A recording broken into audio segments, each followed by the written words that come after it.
क्या हम जमीन पर रहने वाले इंसान खतरे में हैं?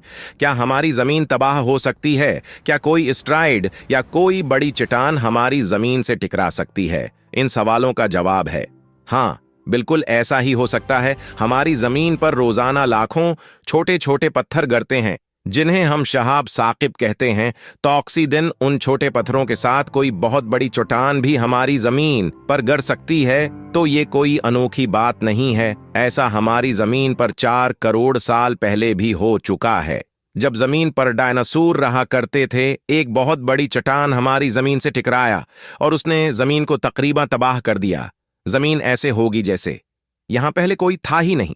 तमाम डायनासोर और चरन परंद भी खत्म हो गए और फिर कई लाख साल तक इस जमीन पर सर्फ धावा छिया रहा। लाखों साल बाद जमीन पर सूरज की किरण पड़ी और धुआं के बादल छिट गए और फिर से जमीन ने सब्ज आगा और आज वो हमारे सामने है। मगर क्या हमारी जमीन पर ऐसा फिर से हो सकता है? जी हां, हमारी जमीन पर ऐसा फिर से हो सकता है। और ऐसा क्यों होगा और कैसे होगा? हमारे यूनिवर्स में अनगिनत चट्टानें हमारे फजा में घूम रही है, जो किसी भी वक्त हमारी जमीन से टकरा सकती हैं। वैसे ऐसा होने से पहले हम इंसानों को मालूम हो जाएगा कि कौन सी चट्टान हम तक आ रही है। मगर सवाल ये होता है कि ये आखिरी चट्टानें आती कहां से हैं? तो आपने आसमान पर सितारे टूटते हुए तो देखे होंगे।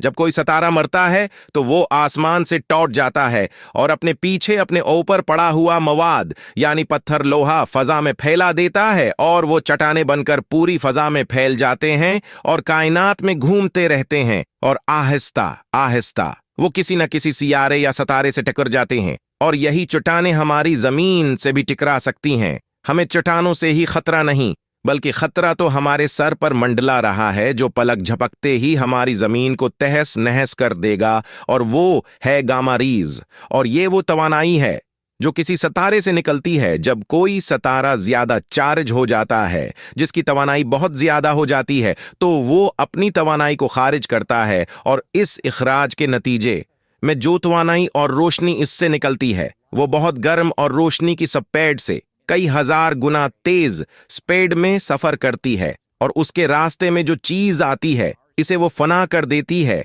और ये अमल कायनात में करोड़ों सितारों के साथ हो रहा है और हम इंसान इस तबाही से या इस खतरे से बचने की भी कोई सलाहियत नहीं रखते और ना ही इससे बचा जा सकता है। यूं समझ लीजिए कि क़यामत आंख झपकने से पहले ही आ जाएगी और हम इंसानों को खबर तक ना होगी।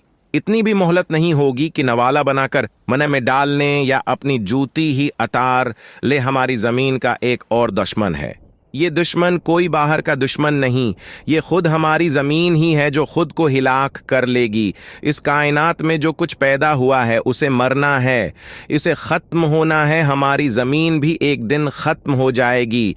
कोई बाहर से आने वाली मुसीबत ना भी आए तो भी हमारी जमीन खुद को हिलाक कर लेगी।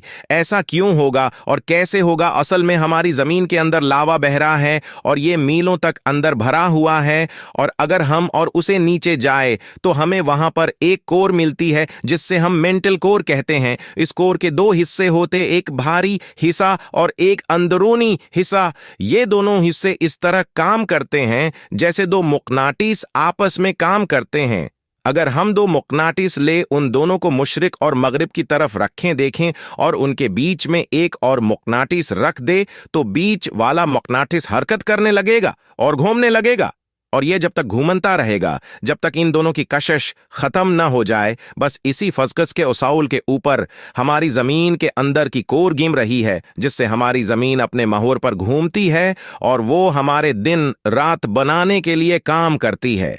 एक दिन हमारी जमीन की ये कशिश शकल खत्म हो जाएगी और जमीन रख जाएगी या बहुत स्लो हो जाएगी। ये भी हो सकता है कि हमारी जमीन बिल्कुल ही ठहर जाए, एक तरफ हमेशा के लिए दिन हो जाए और एक तरफ हमेशा के लिए रात हो जाए। आए तब भी इंसान का इस जमीन पर रहना नामुमकिन हो जाएगा।